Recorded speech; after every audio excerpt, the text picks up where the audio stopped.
안녕하세요. 시골살이 TJ입니다. 오늘은 제가 귀농 귀촌 전원 생활을 준비하시는 분들을 위해서 저희 아주 개인적인 견해에서 나온 좋은 땅 구하는 필수 조건 4가지와 그냥 고려해야 할 4가지를 알려드리려고 합니다. 제가 땅을 고를 때 적용했던 것들이고요. 이 조건에서 안 맞으면 저는 거의 배제를 했던 것 같습니다. 그렇다고 지금 있는 곳이 100%딱 맞는 자리라기보다는요, 어느 정도 감안을 했습니다. 또한 이 8가지 조건은 제 100% 견해인 만큼 그냥 참고만 하시길 바랍니다. 우선 귀농을 하면서 저 같은 경우 무엇을 제일 중요하게 봤냐면요, 큰 병원이 있는 도시와의 거리였습니다. 제가 예전에 일할 때도 그랬었고, 다치고 병들고 할 때가 진짜 힘들더라고요. 빨리 병원에 가야 할 상황이 몇 번 있었는데요. 지금도 생각하면 좀 아찔합니다. 그래서 저는 첫 번째로 큰 병원이 있는 도시와의 거리였습니다. 사람이 살면서 중요한 것이 저는 개인적으로 병원이라고 생각합니다. 마트나 뭐 이런 것들은 지금 필요하지 않더라도 좀 참았다가 시내 나갈 때 한 번에 여기저기 볼 일을 보면 됩니다. 시골에 살면서 은행에 갈 일이 별로 없지만 은행도 시간 날 때 같이 일을 보면 됩니다. 그러나 몸이 아프거나 뭐 사고를 당했을 때 빨리 병원으로 이송하지 않으면 큰 문제가 되겠습니다. 그래서 저는 병원을 제일 우선순위로 두었습니다. 그래서 저는 큰 병원이 있는 도시까지 가는 시간을 한 30분 안쪽에서 땅을 찾아보았습니다. 또 도시하고 너무 가까우면 땅값이 너무 비싸기 때문에 경제적인 면도 고려해야 했기 때문에 30분 정도의 거리는 괜찮다고 생각을 한 겁니다. 두 번째, 귀농할 곳에 무조건 도로가 있어야 합니다. 도로가 있는 땅이 왜 좋은지는 굳이 설명을 안 해도 다 아실 겁니다. 좌우지간 맹지는 땅값이 쌀 수는 있으나 제약이 꽤 많습니다. 큰 제약 중에 하나가 건축도 안 되죠. 내 땅에 가려면 다른 사람 땅을 건너 들어가야 되죠. 나중에 혹시 분쟁이라도 생기면 요즘 뉴스에도 많이 나오잖아요. 땅 주인과 분쟁 때문에 내 땅을 들어가려고 하는데 그 땅을 막아버리면 못 들어가는 일도 종종 뉴스에 나오더라고요. 진짜 뭐 펜스도 치고 길도 막고 뭐 돌 같은 거 큰 돌도 막 굴려놔서 못 들어가게 하고 이런 경우가 있더라고요. 그래서 맹지는 피하시는 것이 좋습니다. 맹지를 피하는 방법은 지적도를 띄워봤을 때 길이 있는지 잘 살펴봐야 됩니다. 지적도에는 안 나와 있는데 현장에 가보면은 길이 있는 땅들이 있어요. 그거는 공식적으로 길이 아닌 것 같습니다. 그래서 그런 땅들은 조금 조심해야 할 것 같습니다. 그런 것들을 잘 따져보고 땅을 구입하셔야 나중에도 문제가 없을 것 같습니다. 눈으로만 봐서는 길이 아닐 수가 있는 경우가 있더라고요. 세 번째, 물입니다. 제가 15년 전인가 충청도에서 잠시 한 2년간 정도 살았었던 경우가 있는데요. 집을 매매할 때만 해도 물이 나왔었던 기억이 있는데 매매 끝나고 이사해서 사는데 왠지 이상하더라고요. 물이 없었던 것은 아니었는데 쓸 수 없는 물이 나오더라고요. 물을 쓸 수 있는 수질의 물이 아니었어요. 거기도 도시하고 약간 떨어진 곳에 있었는데 분명 물이 나옵니다. 그런데 이 물에 철분 성분이 너무 강하게 섞여 있어서 식수로 쓰기는 못하고 빨래를 하면 약간 시뻘개지면서 녹슨 냄새가 나더라고요. 이 땅은 시내에서 20분 정도 떨어진 거리였는데 큰 도로에 붙은 땅이었어요. 이렇게 좋은 땅에 물이 있어도 쓸 수 없었다는 거지요. 그래서 저는 사는 동안에 식수로 먹을 물들은 마트에서 사다 먹고 빨래물은 약 80m 정도 떨어져 있는 옆집에서 호수를 땅에 묻어서 집까지 끌어온 뒤 물탱크를 설치하고 물탱크에서 펌프를 다시 재설치하여서 사용했었던 아픈 기억이 있습니다. 참 무지 힘들더라고요. 눈치도 보이고 제 물을 제 맘대로 쓸 수도 없고 물은 계속 마트에서 사 먹었는데요. 매번 사러 가는 것도 피곤하기도 하고 힘도 들고 해서 한 2년 정도 살다가 그냥 나왔습니다. 그리고 농사 지을 때 물이 많이 필요합니다. 비가 잘 오면 상관이 없겠지만 내 뜻대로 비가 오질 않고 그러면 농사에 쓰일 물이 필요한데 아침에 밭 가운데 스프링클러를 설치하면 거의 저녁 때까지 돌릴 때가 많거든요. 물이 없는 땅이나 물량이 적은 땅은 난감합니다. 실제로 제가 아는 분이 산 밑에서 농사를 지으셨었는데 그 밭에서 아마도 물이 나지 않았었던 것 같아요. 농번기 때 옆으로 지나는 실개천에서 모터로 물을 땡겨 썼었는데요.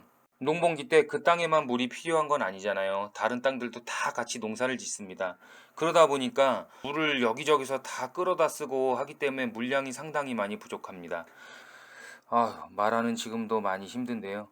그 형님도 그렇게 힘들게 한 2년 정도 농사 짓다가 때려치고 도시로 나가시더라고요. 물론 땅도 싸게 매매하고 나간 것 같습니다.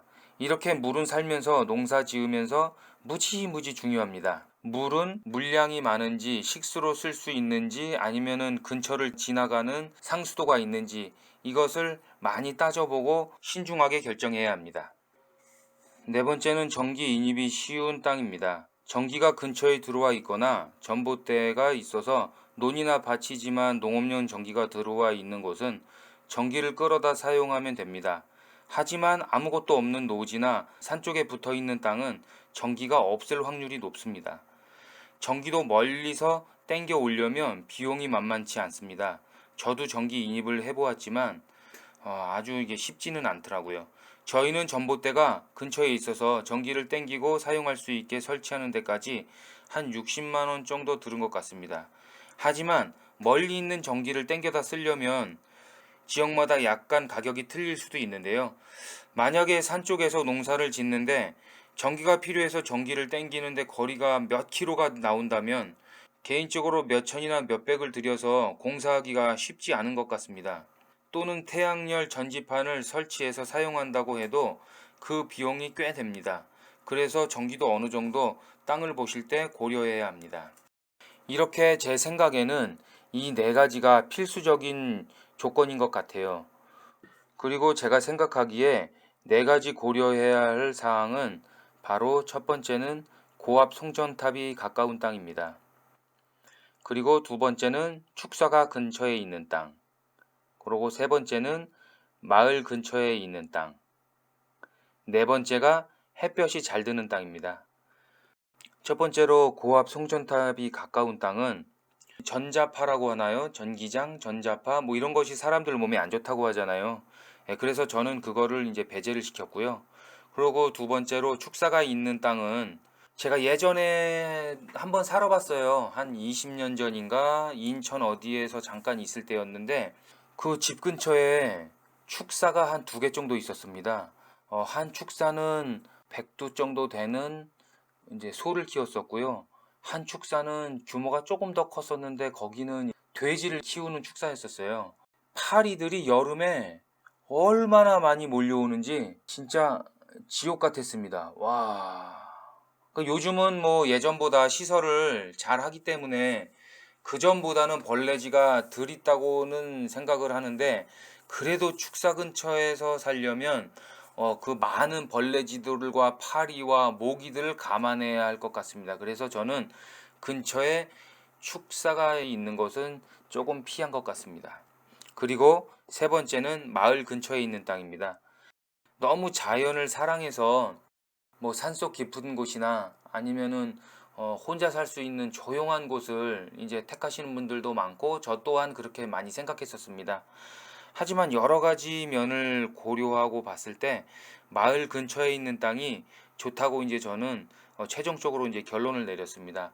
마을 근처에 있다 보면 아무래도 이제 뭐 도움을 청하거나 아니면은 이 근처에 무슨 시설을 이용할 때 그분들과 이렇게 잘 융통을 해서 사용을 하거나 이렇게 정보 같은 거를 들으면 되는데 너무 산 깊은 곳에 살다 보면 외롭기도 하고 주위 도움을 못 받을 것 같아요. 그래서 저는 아주 마을 속에 들어있진 않지만 마을하고 살짝 떨어진 곳에 땅을 이제 봤습니다.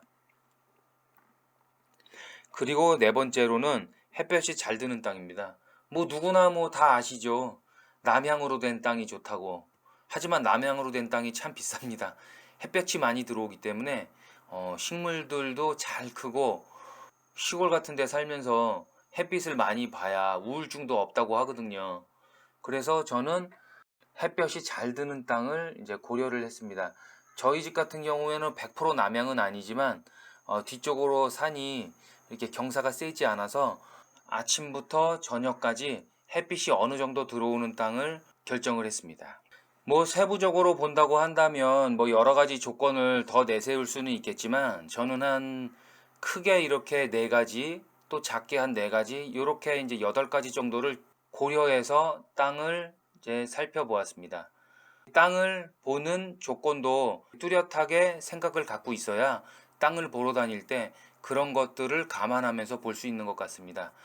땅은 아주 중요합니다.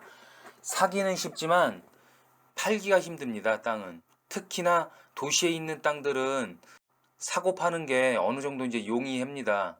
용이할 뿐더러 또한 이렇게 땅값도 이제 올라가면 그 올라간 땅값도 이제 생각할 수 있는데 이렇게 시골 땅이나 산골짜기 땅 같은 경우에는 우선 사기는 쉽습니다. 매물이 생각보다 꽤 있어요. 사기는 쉬운데 막상 내가 이제 적응을 못하거나 이런저런 이유로 땅을 되팔으려고 할 때는 정말 안 팔립니다. 운이 좋아서 뭐 금방 파시는 분들도 있을지는 모르겠는데 제 근처에도 이렇게 보니까 땅을 내놓은 지 한 2년 가까이 됐는데 아직도 안 나가서 고민을 하시는 분도 계시더라고요. 전원 생활을 하실 분들은 땅을 보실 때 이 몇 가지를 감안해서 찾아보시면 괜찮을 것 같습니다. 오늘은 비도 오고 옥수수 강냉이 정리하면서 주저리 시골 땅 고르는 8가지에 대해서 얘기해 보았습니다. 참 잊지 마시고 구독과 좋아요로 응원 부탁드립니다. 구독과 좋아요는 더 좋은 영상 제작에 큰 힘이 됩니다. 오늘의 영상은 여기까지. 다음 시간에 뵙겠습니다. 감사합니다.